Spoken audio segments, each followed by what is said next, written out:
Shalom, shalom. Excuse me. Shout out to all my ice chewers out there. Excuse me. But shout out to all my ice chewers out there.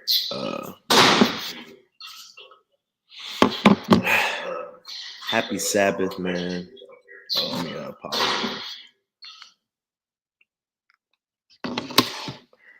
Happy Sabbath, man. Peaceful Sabbath. Shabbat Shalom. First and foremost, we want to give all honor and glory and praise to the Most High God of Abraham, Isaac, and Jacob, who sent his son as an instrument of salvation through the nation. And that nation is Israel. Right? Today's Sabbath lesson or Sabbath discussion is going to be on pruning, right? Pruning season. Going to learn a little bit about pruning and also going to compare it to the text and compare it to our lives. Shouldn't be long, but when we say that, we never know how the spirit moves and speaks through us. So hopefully it's not that long, but I got a short, tiny little video. I wanted to find a good video, but all of them are too lengthy. I didn't feel like trying to go through and time mark, figure out all that. So we'll just talk through a lot of pruning and get a lot of definitions. Might even get some pictures. But without further ado, man, let's get into it. I'm gonna share my screen. I'm gonna play this short real quick, and then I'll explain why I played this short.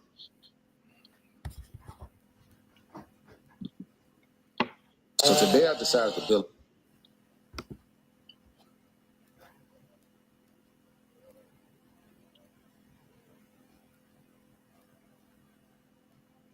Don't be afraid to butcher your fruit trees. Here's an update for you, Julie, and anyone else who gets nervous pruning back fruit trees. I shared a video of how I basically cut my nectarine tree in half, even though it's grown on dwarf rootstock, in order for me to be able to reach my harvest next year. And while it may look like I absolutely butchered this tree, here's the tree just a few months later. As you can tell, fruit trees are very vigorous growers, so if you're worried that you accidentally butchered your fruit tree, don't worry. It'll look like nothing happened in just a few months. Don't be afraid. Wanted to show that just to show you guys that she makes some good points as far as pruning could be scary, right? If you're into gardening, if you're into harvesting and farming, pruning could be scary for a few reasons, because you could have just had a great season and a great harvest, and you don't want to destroy your plants or your trees. You don't want to cut them all up and things of that nature. But what she's saying is that fruits, right, they grow vigorously or they grow aggressively, meaning what? You're going to have to get rid of all the old growth. It's not like dreadlocks where you love the new growth, right? The dreadlocks, people, they have the little afro and stuff, and it grows out and they get to retwist and it's longer, right? It's the opposite. I will say though, not to cut you off though, my wife has said, for girls that manage, the curls and stuff like that, sometimes her hair gets long, and sometimes to keep that volume, you do have to cut it. Yeah, you're right. Cut it for it to grow fuller, however that works. But it's kind of the same. Yeah. Pretty much, you cutting the dead ends, right? Your split ends. That would be a form of pruning. So yeah, there you have it there. But with dreadlocks, you don't really cut split ends because it's all locked up. So that's why I use locks. But you are correct when it comes to maintaining hair, whether it's people that have straight hair, people that just want to rock their curly hair, cutting your split ends, right? Because what is split ends really? Split ends are dead pieces of hair, even though hair is dead cells anyway, but it's damaged hair. You could say diseased hair. You cut that disease out so that it can keep growing fuller and it doesn't spread to your root, right? And so pruning, especially fruit trees, man, it's kind of the same way. Fruits grow aggressively, meaning you can cut them off and then they'll be back. You know what I'm saying? If you are, training and nurturing that fruit tree well. So it's okay, like the lady was saying, if you got to cut your tree in half. Me and the brother on the screen, we was looking at some peach trees that got pruned not too long ago, and it looked like they cut them bald, right? But come harvest time in the summertime, you know, they'll be full and full of fruit. Now, there's a few reasons why you prune, right? And we're gonna go over those things. But just before we move on, I just wanted to mention, like that lady said, it's sometimes you have to butcher to get what you want out of your fruit trees. Don't be scared to butcher, right? Keep that in mind as we go through this lesson, because just like the Most High God says, right, He wishes that none of us should perish. But you got to ask yourself, if He wished that none of us should perish, why is He always saying that the the the kingdom to come is for few? Why is He saying straight is the gate and narrow is the way? Why is He saying broad leads to destruction? Only few that will find it, right? Because He understands the concept of pruning, right? Or some may say purging, right? So let's get into this lesson, man. The first thing I want to look up on Google is this.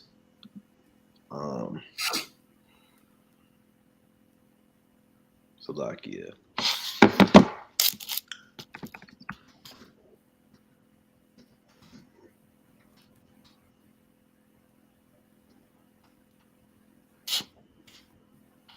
Man, I misspelled that like crazy. Let me go back.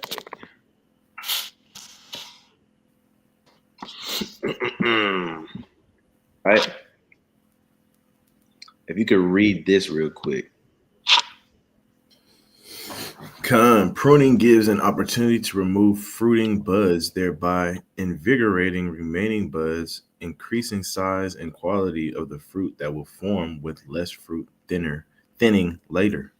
Right? So I'm reading this because pruning, if you want larger grapes, if you want larger apples, if you want larger um, tomatoes, strawberries, blueberries, you have to prune your trees because all the old trees or the old branches and the old leaves and the old buds on that plant are taking up all that plant's energy. If you want it to go into the fruit, you have to cut all the old stuff, all the disease stuff, all the dead stuff off. That way, the energy coming from the plant will go towards the fruit and the fruit will get bigger, right? We can compare that to our lives because we need to cut off some relationships, cut off some past mistakes that we did that are haunting us. We need to cut off some jobs. We need to cut off some family. We need to cut off some habits in our life that's causing us to causing our fruits of our spirit, right, to remain small, right? We got to prune our own individual lives. Meaning what? Like it may seem like you're butchering your life. It may seem like you are isolating yourself. It may seem like you're doing something that is, what's the word for it? Over dramatic, right? But like the lady said, don't be afraid to be over dramatic when it comes to pruning because you'll reap the harvest, right? You'll reap the harvest at the end. That's Galatians 6:9, right? What else do I want to look up? Let's see here.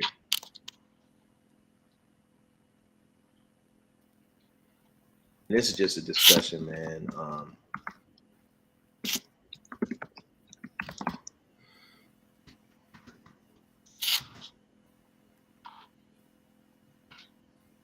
right.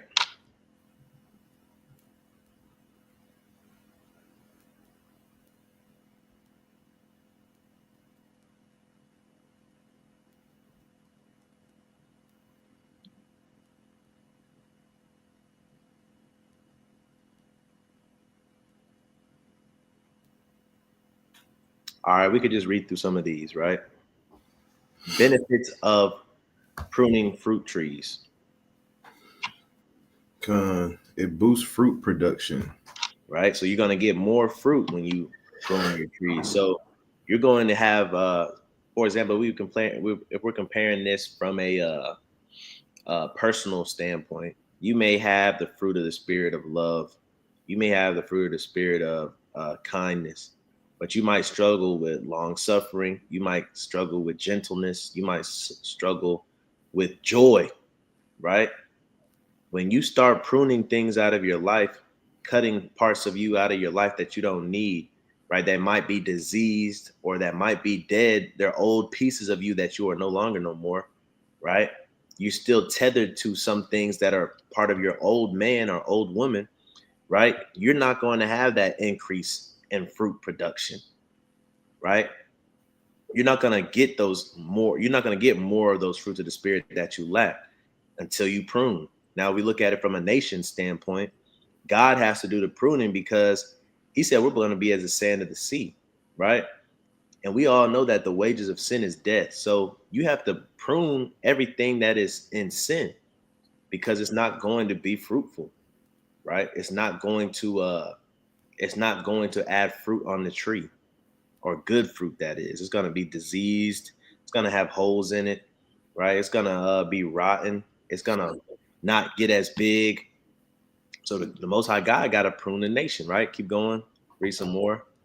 Just reading down the column. Protects against tree-related I think it's like diseases or something. Yeah. diseases. Right? Pruning protects you from diseases, right? We all know a little leaven leavens the whole lump. So you got to prune to protect your tree from diseases. And also, right, I've watched some videos and did some studying too. You know, if you have a pruning hook, you're supposed to clean it. If you don't clean it, right, and that the disease from these trees, the disease from these fruit can stay on the blade. So say you pruned your tree last year and you put your pruning device up in the garage and you don't use it till next year. That same disease that was on that tree can get on the next tree, and then you just spread the disease, right? So when that comes to us, you know, we have to be able to protect ourselves from disease. The disease is sin. The disease is the temptation. Disease is lust, right? Same thing with the nation, right? Keep going. Improved air circulation. Right. So now, if it's too cluttered, right, and that's why we say broad is the way to destruction. If it's too cluttered, right, everybody can't get the necessary sunlight. Everybody can't keep the necessary air that you need. For example, if you have a thick vine of grapes, right? We've all seen a grape orchard, right? Let's go here real quick. A grape orchard, it can get very bushy. You got to peel back the leaves and the vines to get to the fruit, right? Same thing with bell peppers, same thing with tomatoes and stuff like, for example, like right here, right? We see this. Now, if you never cut that and it's just wild, right? All of these are pretty kept. But if you just, you know, just let it grow wild, it's gonna be so much leaves and branches everywhere that you can't get the proper sunlight or the proper air into the plant, right? It's almost like the plant is gonna keep growing, for example, like right here to the right, right? The plant's gonna keep growing. It doesn't know what's good for itself. You know what I'm saying? It's just gonna keep growing. And you have to be able to notice, okay, I gotta cut this out. Because if I don't cut this out, it may hurt me to cut this out. But if I don't cut this out, it's gonna eventually end up killing me, right? And that's a lot of things in life. What else do I want to look at?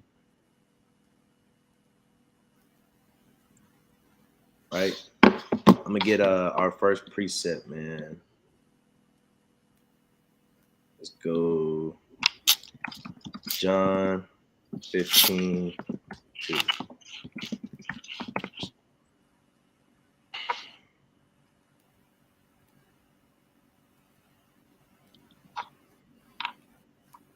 I'm gonna start at verse 1 actually.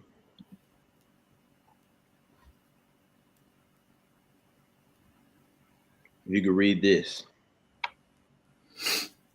The book of John, chapter 15 and verse 1. I am the true vine, and my Father is the husband. Right? So Christ is the vine, right? Now we look at let's go here real quick. I'm gonna show a muscadine vine.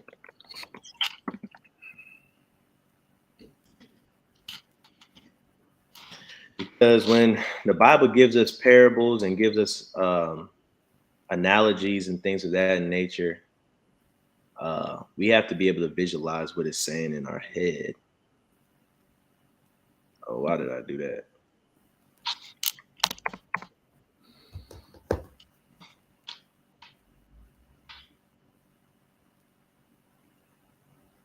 Right? What's a good picture?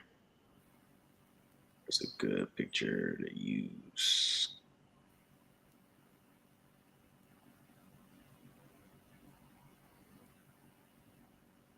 Trying to get a picture that shows the vine, the fruit. All right, we could do this. All right. We'll pull this one. So keep this in mind, right? He said that he's the vine. This is the vine right here, right? And he said his father is the husbandman. The husbandman is the farmer, the gardener, right? The vine dresser, right? He's the vine. The Most High God is the farmer, right? Bear with me, am I on my Wi-Fi? My Wi-Fi acting up, going slow. Gotta stay with me. Verse 2. Verse 2, every branch in me that beareth not fruit, he taketh away. Every branch that beareth fruit, he purgeth it, that it may bring forth more fruit. Right. So he's pretty much describing you the pruning process, right? If it bear not fruit, that means it's a disease or it's old, right? It was last month's harvest and it's not going to produce any fruit anymore, right? So he got to cut it off. He got to take it away, right? So when we go back to this, these are the branches, right? You see branches coming off of that vine, right? Right. This branch right here, it don't have any fruit on it. But this branch right here has fruit on it. So when you prune, right, you cut that off. You cut that off, right? He's going to cut that off, right? And then the ones that beareth fruit, he purgeth, right? So he's going to take all the old grapes or the ugly grapes off, right? The diseased grapes off so that it may bring forth more fruit, right? And all of this is pretty labor intensive. You got to do a lot of this stuff by hand, right? The people that actually do this will tell you have to do it by hand because every vine is different. Every branch is different. And you want a specific outcome, right? It's cool. Go ahead. No, I'm saying it's cool because the first part of that, it's kind of just going into, the whole wheat and tear situation, right? But then that second part where he talks about purging even the ones that bear good fruit, it's talking about purging them like, and it's going into like refining a man as is tried in gold and stuff like that. And, it relates. I mean, it's clearly talking about the pruning process, letting you know that, even when you're supplying good fruit, there's still more that the Most High needs to cut up out of you, right? There's still, you're not perfect. There's still things that he has to work on you with, right? You can't just see that you're bearing good fruit and just let you grow wild and do your own thing. You know what I'm saying? Right. Because even when you think you're doing good, you can always do better.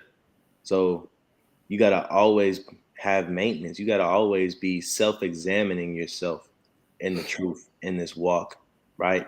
In the word of God, right? Because the word of God's going to keep cutting. It's going to keep pruning you. You're going to always, the more you read it, the more you're going to find that's going to keep, it's going to keep, what's the word? It's going to keep refining you, right? It's going to keep pointing out flaws that you have, right? And we talked about it yesterday too, or maybe the day before that. We were talking about horse bridles, right? I was like, man, I really don't even want to put a bit in a horse's mouth if they get to the point where they're really broken, right? But the truth of the matter is, you can find $1 million horse literally, right? That's, broke real easy. and you still gonna find a bit in that horse's mouth. You know what I'm saying?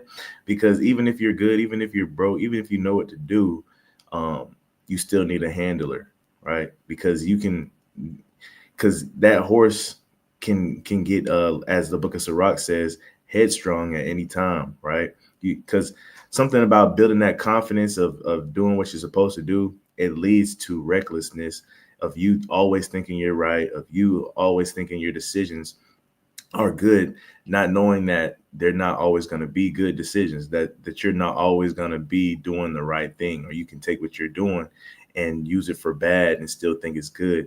There's a bunch of stuff on there. That's why Christ said that the Most High is his husband, right? Meaning he's the husbandman. He's not talking about no homosexuality or anything there, right? For folks that are reading that have no lens of the Bible, right? He's talking about a husbandman, which is a farmer, right? This is where that word comes from. This is why David says, try my reins, right? Even though David had a heart after the Most High, he still needed the Most High to have reins on him, to tug him left and right, right? To let him know when he's going off, right? Because even when we have in our mind that we're doing good or bearing good fruit, we still need a master, right?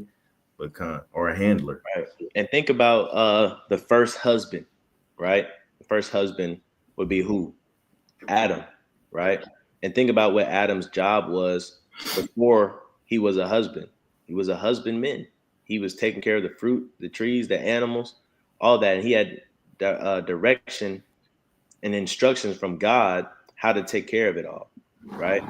And so by the time he became a husband, and not just a husbandman, he was supposed to know when Eve came to him, he was supposed to cut off those things she wasn't supposed to do, just like he was doing during pruning season and things of that nature, right? No, we're not supposed to touch that tree, right?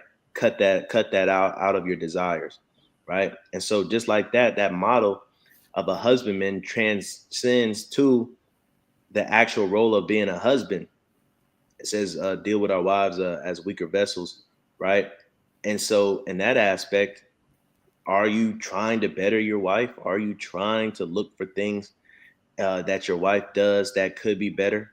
And yeah, sometimes you're gonna be the bad guy for it, but at the end of the day, when she becomes a better wife for you, right? Now your whole family structure will increase in fruit, right? Everybody's household is different, so everybody, just like I said earlier, right? When you prune, they say a lot of times you got to do it by hand, so it's labor intensive. Because why? Every vine is different. Every branch is different. Everyone needs a different type of attention. Some have a disease, some don't. Some are healthy, some aren't. Some are producing, some aren't, right? And so every household, just the same way, that husband has to know how to prune his house, right? Go ahead. And it goes back to even our lessons from yesterday, right? Just talking about leaders. Like the brother just brought up, husbands in the household, right? You're gonna have multiple kids. They all gonna have different personalities, right? Some are gonna be scarier than others. Some are gonna be more brave than others. But you still have to be their handler, right? Because even though one's brave, sometimes you can be too brave, right? Even when that one's scared, sometimes they can be scared of the wrong things, right? Not only that, I'll give you an instance. For all my pet owners, right? I think I got a pretty good dog, right? He doesn't really get into anything like that. He's pretty chill, right? But even him being a good dog, he still needs a handler, right? He needs to know when not to go into the street, right? Because he don't know no better. When we took him out there to see the horses, right? He just wants to play. Sometimes, although he's a good dog, I gotta let him know, hey, bro, don't go over there with them horses before you get kicked in the face, right? He don't know that horse can go kick him in the face. So it's the same thing as a leader.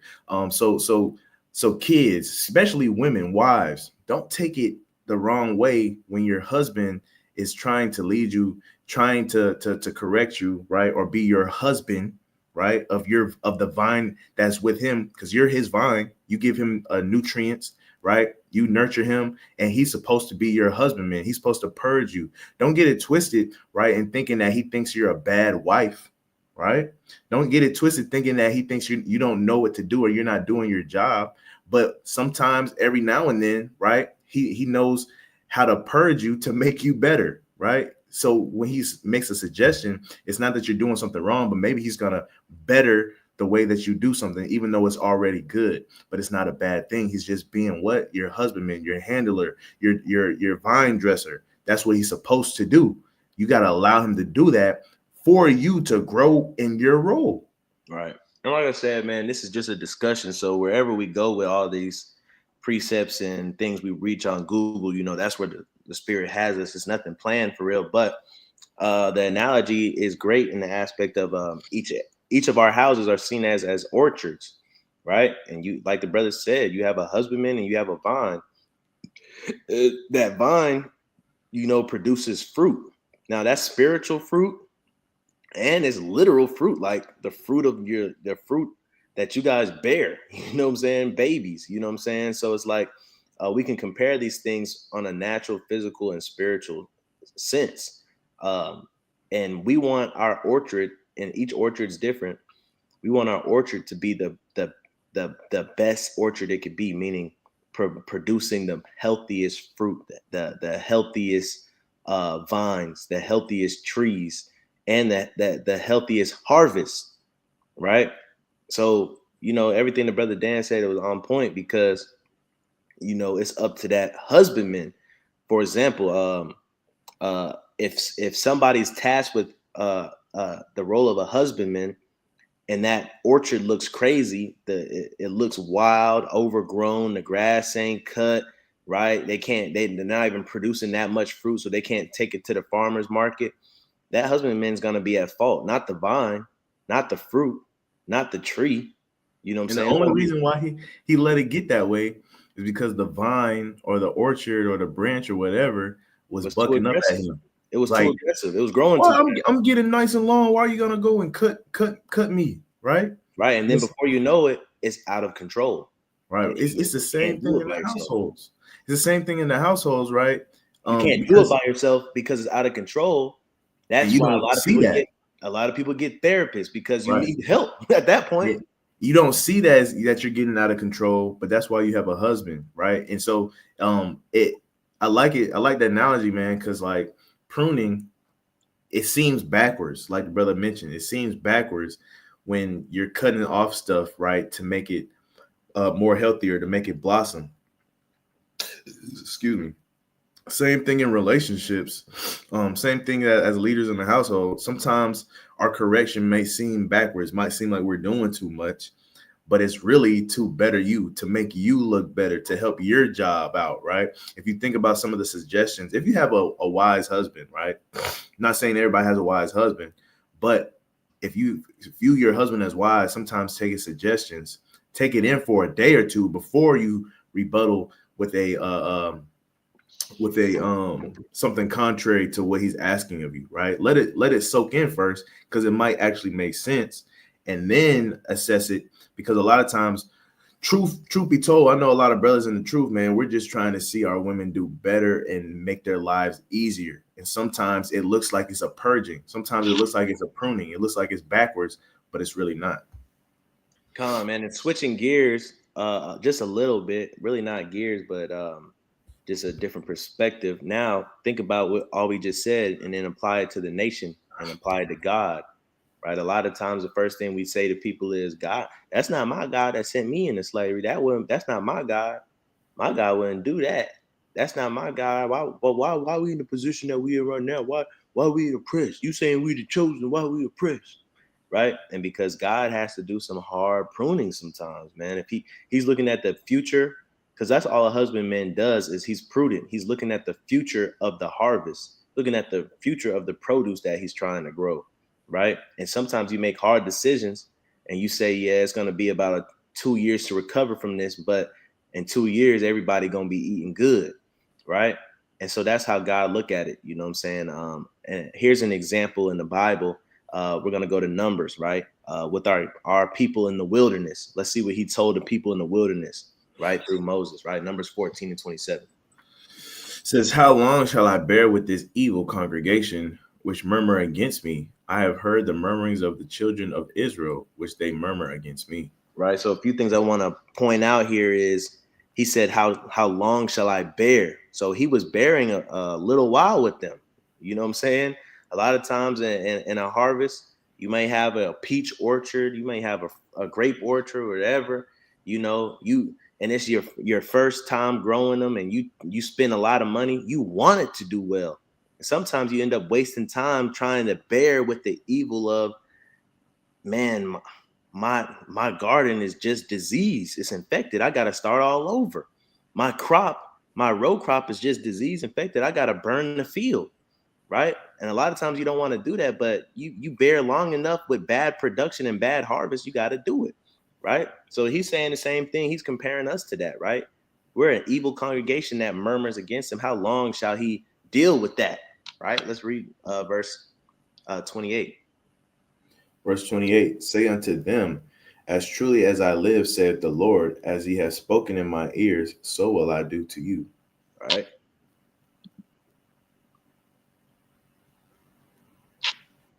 29, your carcasses shall fall in this wilderness, and all that were numbered of you, according to your whole number, from 20 years old and upward, which have murmured against me. Right. So when we compare this to pruning, right?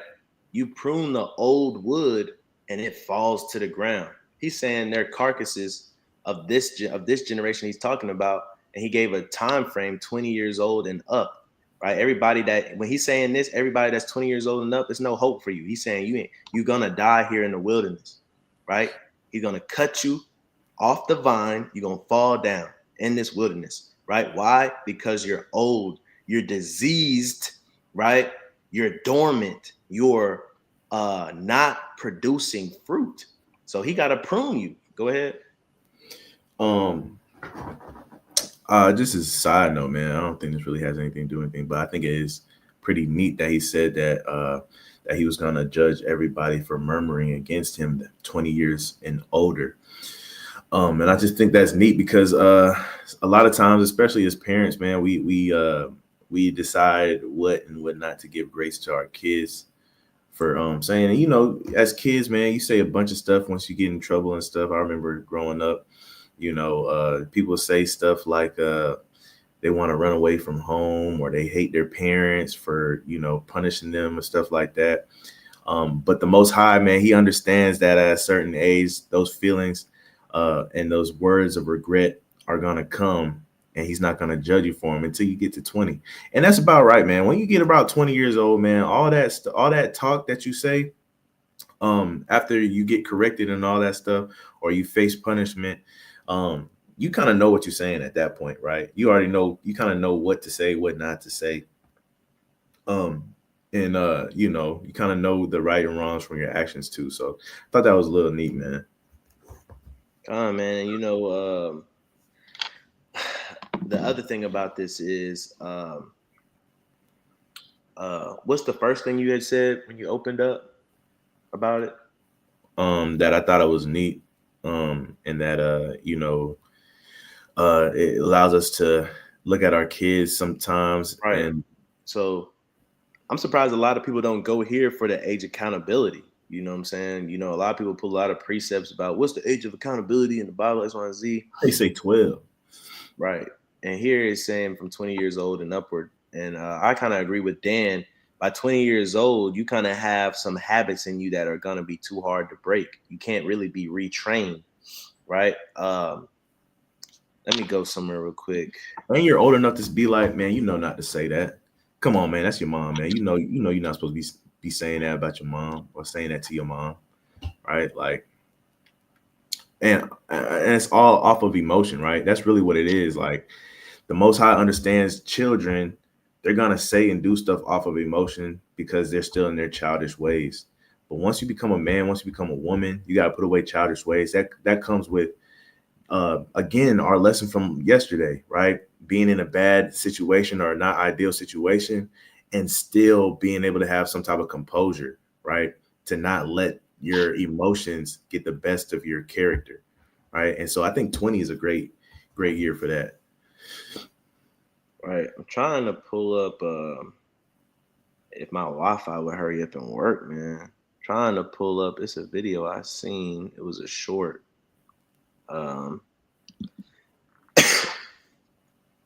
the dude was pruning. I don't know if this is it. I don't think that's it. Bear with me real quick.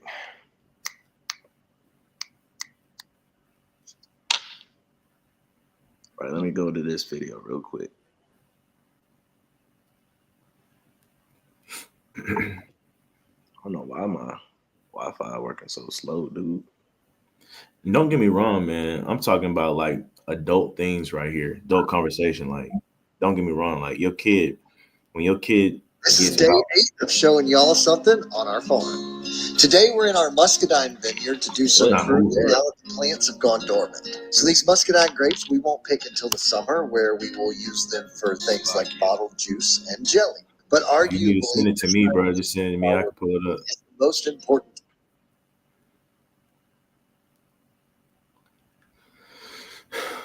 But like I was saying, man, if your kid get about 3, 4, 5 years old and they start saying words they're not supposed to say, it's okay to pop them. I'm just saying, like, I'm talking about like, you talking about like an age accountability spiritually wise or adult wise. I'm thinking 20 is a good age, right? Not saying that, you don't need to discipline your kids because they can say whatever they want. You know what I'm saying? This is day 8 of showing y'all something on our farm. Today we're in our muscadine vineyard to do some pruning now that the plants have gone dormant. So these muscadine grapes we won't pick until the also summer.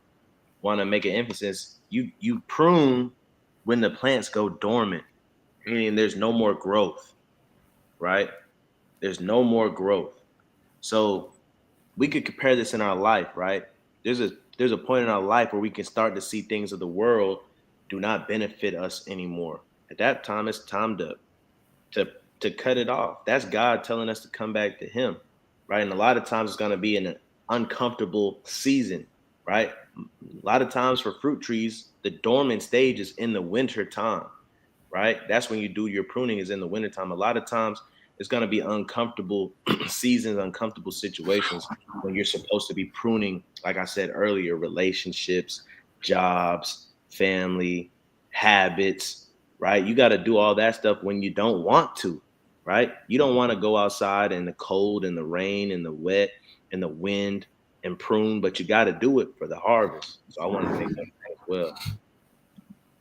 We'll use them for things like bottled juice and jelly. But arguably, this time of the year, while we're pruning, is the most important time. This is a pretty stereotypical vine before we prune it. This is what they will look like when we're done pruning. This is day 8 of showing y'all something on our farm. That's not necessarily the one I had in mind. I was trying to show you guys how they train a vine, right? They train vines to grow up on the trellis, and then they wrap the vine. You would think that the vine does it on its own, but the husbandman actually wraps the vine around the wire so that it can grow from side to side, right? And I'm saying that because the vine has to be a certain level or a certain amount of years old for you to be able to train it. If you don't train it in time, you can't train that vine. You're going to have to cut it off and wait for a new vine to start, right? That's why it's very important to do everything in its seasons, because if you don't catch it at the right time, you could miss that time to actually have it trained, right? And it'll be harder for you to train it. So why am I saying that? Because when we look at Numbers 14, right, he's saying 20 years old and upward. Why is that? Because it's too hard to train everybody from that point on. You guys are wild branches, right? You guys have to gone. Right? What'd you say? Said too far gone. Right, you're too far gone, right? And the way you can tell, even with like fruit trees, is the shade or the color of the wood, right? The lighter pieces of wood are the newer pieces of wood, and then the older pieces of wood, that's what you cut off, and that's what you prune and stuff like that, right? Because the fruit's gonna come on the newer pieces of wood, right? So the Most High God is saying, what? I gotta prune you guys because the fruit's gonna come from your children. He's about to say that here, though. Let's keep reading. Numbers 14 and 30. Numbers 14 and 30. Doubtless ye shall not come into the land concerning which I swear to make you dwell therein, save Caleb the son of Jephunneh and Joshua the son of Nun. Right? Saying they're gonna stay in the wilderness. They're not gonna see the light of day past the wilderness, right? Keep going. But your little ones, which ye said should be a prey, them will I bring in, and they shall know the land which ye have despised. Right? So he said, your little ones, those are the ones I'm gonna bring into the land. Those are the ones that are gonna reap the harvest. Those are the ones that's gonna see the fruits of the labor of being freed from Egypt, right? Keep reading. But as for you, your carcass, they shall fall in this wilderness. Right? But you guys can't go. I gotta prune you guys, right? I gotta prune you guys. Same vine, same tree, but some of them getting cut off and some of them are staying. Right? I want to go here real quick. Joel 3 and 10. Joel chapter 3 and verse 10. It says, beat your plowshares into swords and your pruning brooks into spears.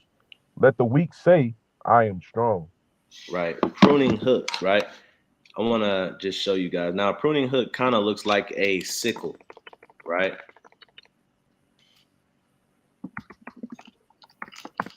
Nowadays, we use clippers, right? We'll use clippers, but this is what a pruning hook looks like, right?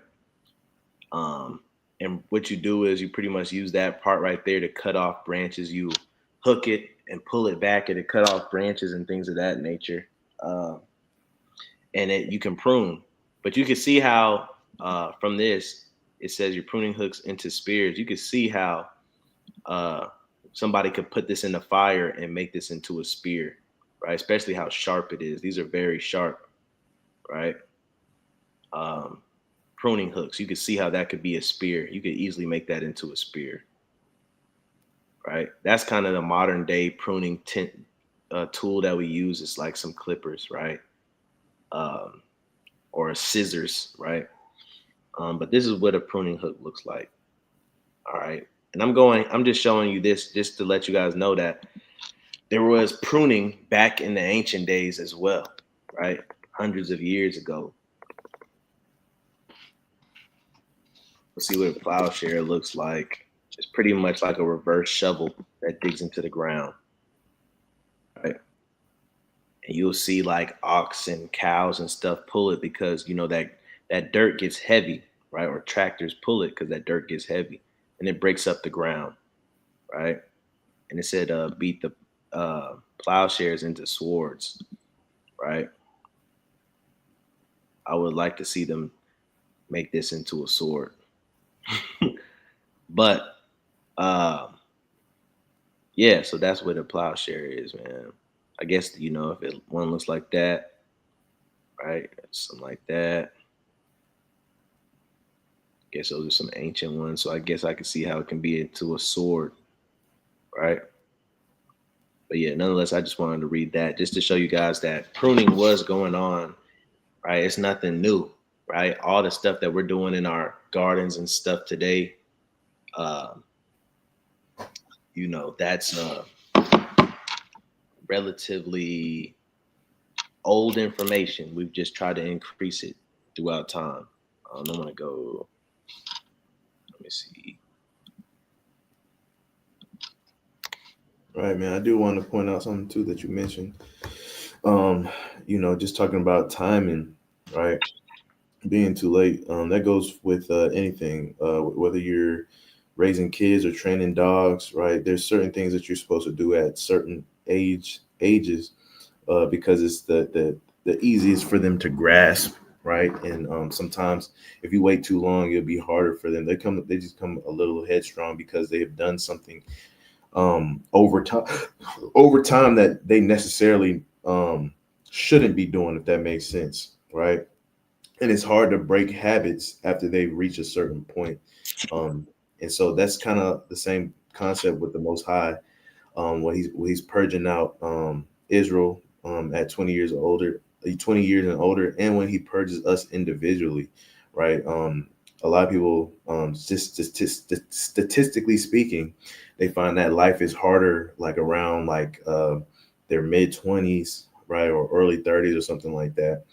But that could be because that's when the Most High is choosing that a season in your life to purge you, right?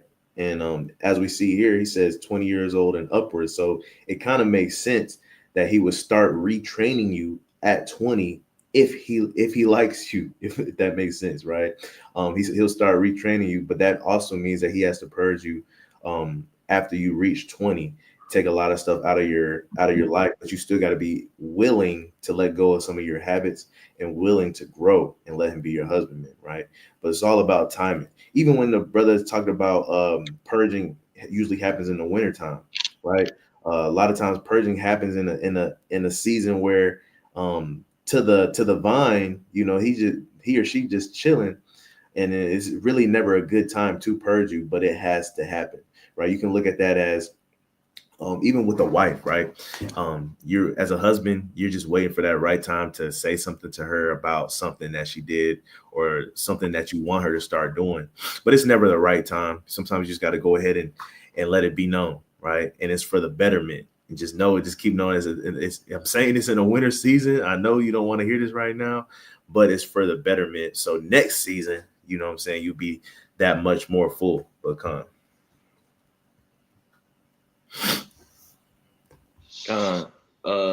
We could read this right here. This definition right here, somebody. It says tropical Bible pruning hook. It says it is a curved tool, skin to sickle. Oh, Salaki, let me see. Let me can you zoom in a little bit? Like make it a little closer. I don't know if that says skin or It says akin. oh, okay. It is a curved tool akin to a sickle designed to cut away unwanted branches and promote healthy growth in plants. Right. So it's kin or it's in the family of a sickle, right? But it's designed to cut away branches, right? For a healthy growth in plants. So, a lot of us, just like we mentioned with the hair and women, you like, why are you cutting all your hair off? That's a big chop. And they'll tell us what it's unhealthy. They'll tell us what it'll grow back fuller. If my hair, if I don't do this cut, it's gonna damage my hair. And a lot of times, men, they don't understand. They just don't like the fact that that you cut it, right? Same thing with plants, right? Unwanted branches, right? You thinking, dang, I want the plant to grow. Why would I be cutting the branches, right? But it promotes healthy growth in plants. So a pruning hook is for healthy growth, right? So when you see a purging, you see a pruning, that's for healthy growth. So keep that in mind when you read the Bible. That's for healthy growth, meaning the end's not here. You still got time. This is all for your growth, right? It's all for spiritual growth, physical growth, mental growth, right? But let's look at the definition of a sickle, because it's in the same family. It's just, and even though they may look similar, they're used for different things, right? What is a sickle used for? A sickle, a short handled. Hold up.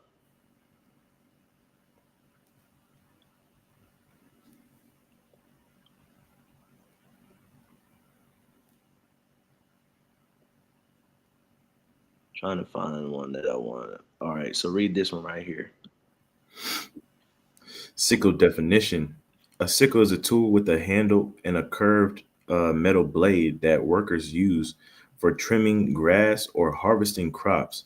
Right? You can stop right there. Point being, harvesting crops. So the pruning hook is used for healthy growth. Sickle is used for harvesting crops. Two different things. One is at the end and one is during. Really, one is at the beginning and one is at the end, because you're supposed to do this when? The dormant stage, right? So let's look at this. When do you prune?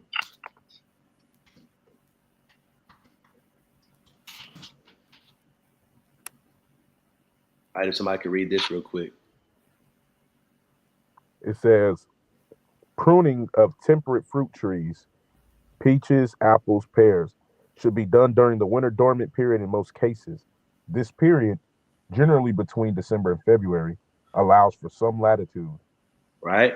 And so you prune right there because you know that the plant is no longer growing, and you know that you don't have to really worry about it being hurt by the climate as much, right? Because if you prune it too early, right, when Jack Frost comes, it could hurt the plant. If you prune it too late, right, you could kill the plant, right, when it's starting to grow, right? So what you're supposed to do is do it in the dormant stages. Dormant means it's not growing, right?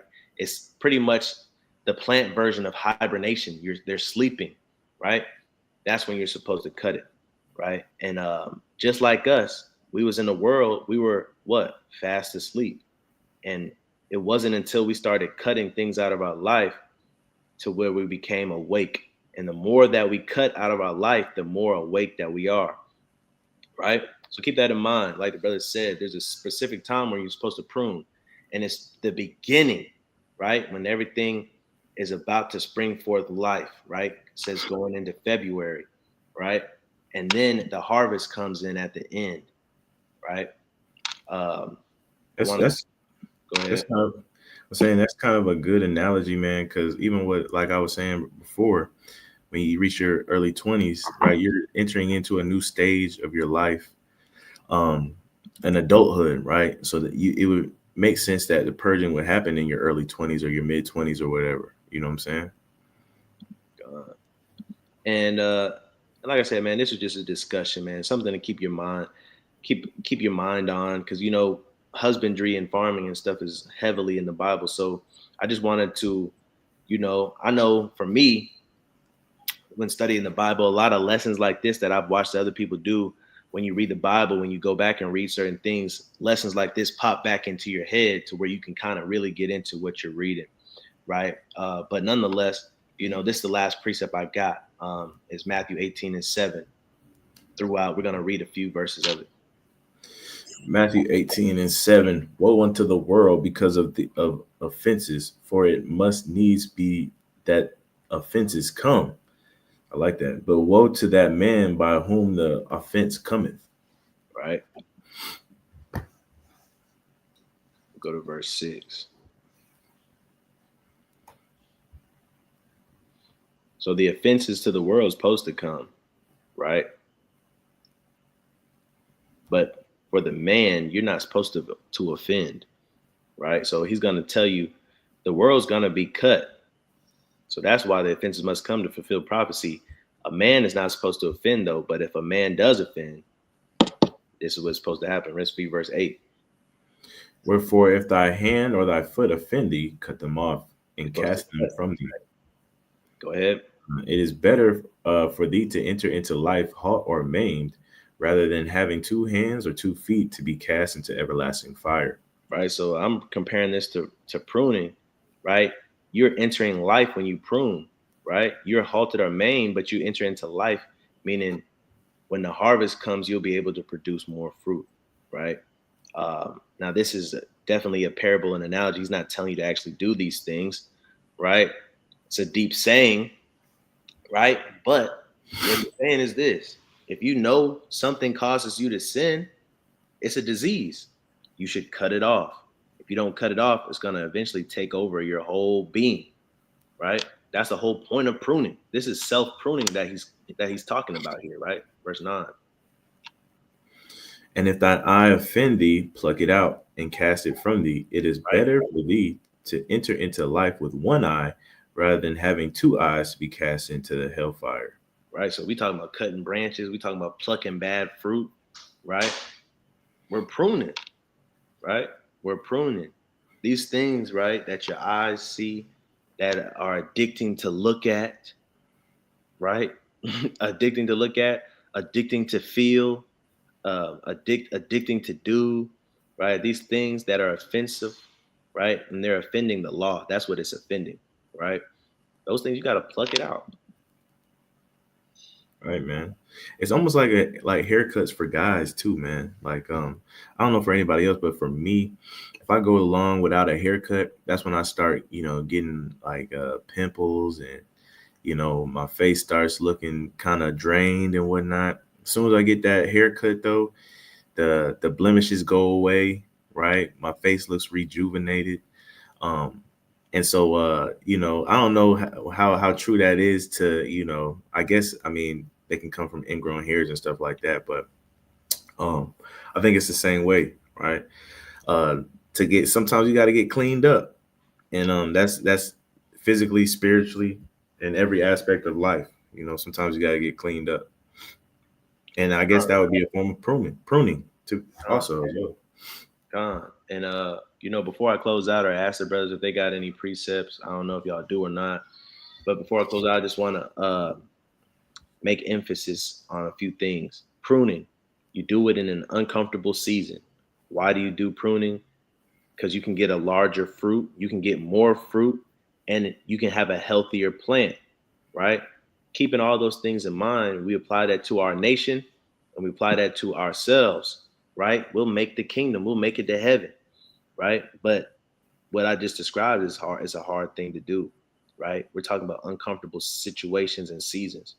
We're talking about uncomfortable decisions, right? Even when you're helping prune the nation or prune your family, right? It's not going to seem delightful, right? You're going to have to step out of your comfort zone to do it. It's going to look like you're butchering something sometimes, right? It's going to look harsh, right?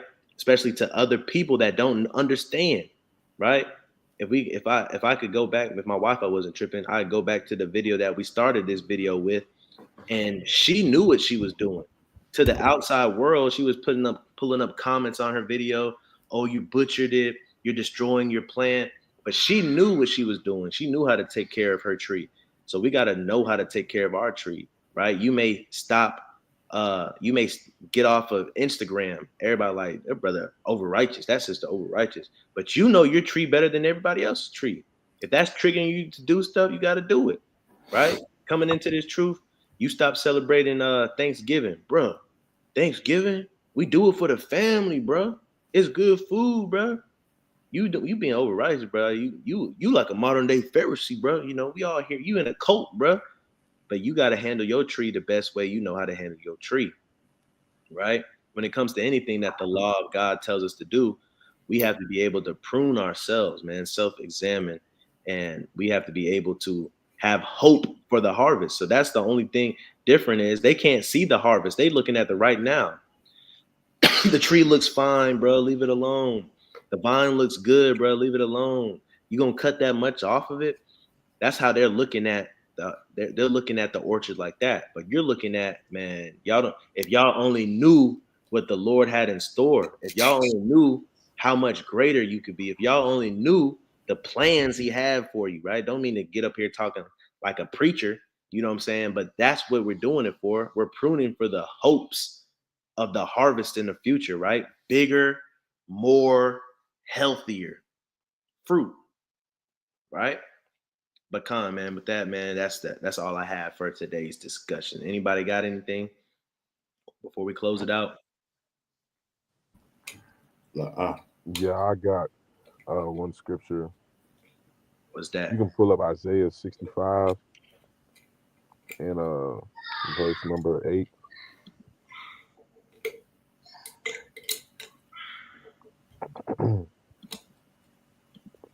We're gonna read verse 8. All right, the book of Isaiah, chapter 65 and verse 8. Thus saith the Lord, as the new wine is found in the cluster, and one saith, destroy it not, for a blessing is in it. So will I do for my servant's sake, that I may not destroy them all. Can you read verse 9 too as well? Verse 9. And I will bring forth a seed out of Jacob and out of Judah, an inheritor of my mountains, and mine elect shall inherit it, and my servants shall dwell there. So, just like did Isaiah prophesied, man. Hey, the new wine is going to be found in the cluster, right? The Lord refers to us.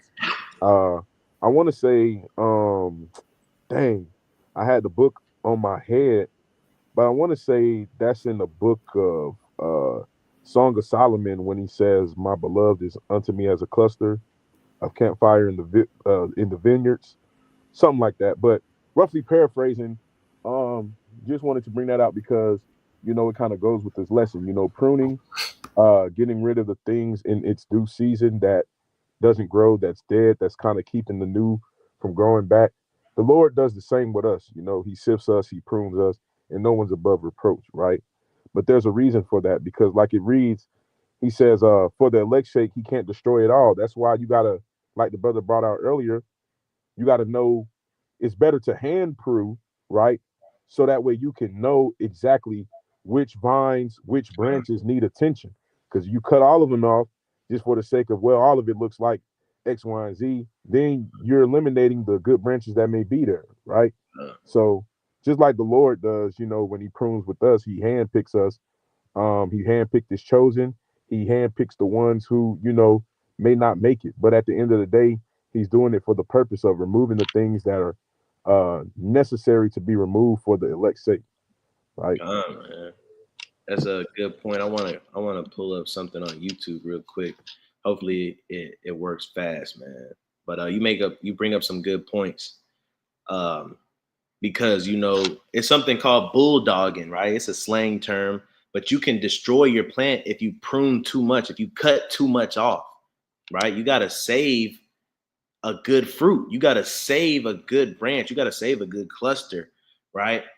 Because if not, the plant might never grow back the same. It might never grow back, right?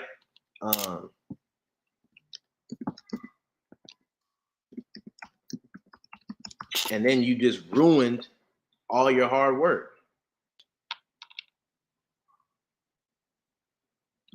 All right, let's look at how to prune muscadines. How to prune muscadines. I don't want nothing too long. Let's go to the shorts. Right? Because even though it does look like a big chop, there's a method to the madness, right? It's a method to the madness. And they're going to show you how, if I could find a good one.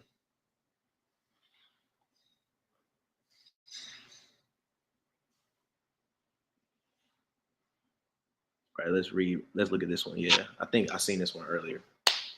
Should be a good one.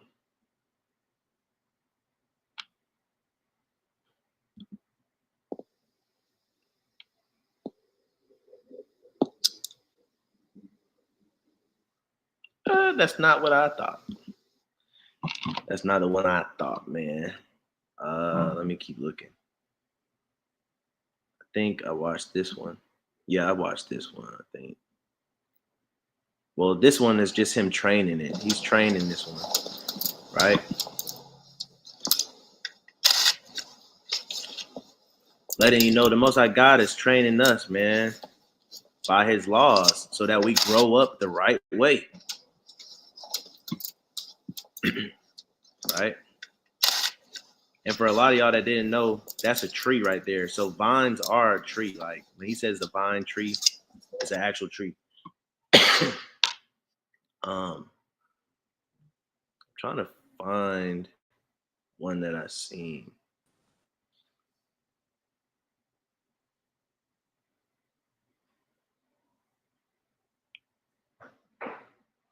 Show you how to prune it.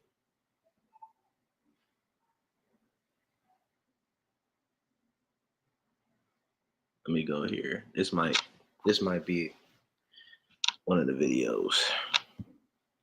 I'll show you how to prune muscadines very quickly here. You count 1, 2, 3 buds and you clip. 1, 2, 3. On the new growth, 1, 2, 3. And that's it.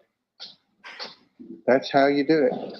You do want to separate these by a hand's breadth, each one of these nodes. Right.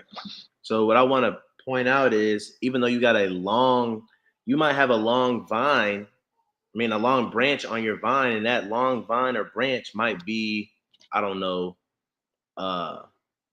it might be a foot long, but you got to cut it back to those 2 or 3 buds, right? And so here it's saying, I will bring forth the seed out of Jacob and out of Judah, right? So those 2 or 3 buds that you're cutting it back to can be seen as Jacob or Judah. You had to cut off. There's a lot of wicked kings and a lot of men in Israel that had to get cut off before he can bring that promise through Jacob and then later on through Judah, which was David, right? So say all that to say this, right? It's a method to the madness. He didn't get rid of the whole tree. He didn't get rid of the whole vine. He just cut back the necessary dead, diseased branches that were stopping the nation from growing, right? And he found devout men. And he's still finding devout men, right? But with that, I'm going to close it out.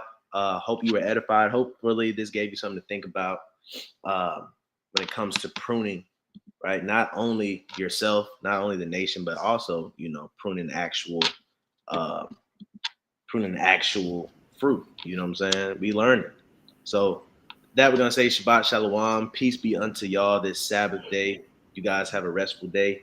If you in Middle Georgia area, we'll be downtown Macon, Cherry Street, and 3rd, right? And like we always say, like Christ always says, if you're not helping to gather, by default, you're scattering, right? Shalom. Shalom. So,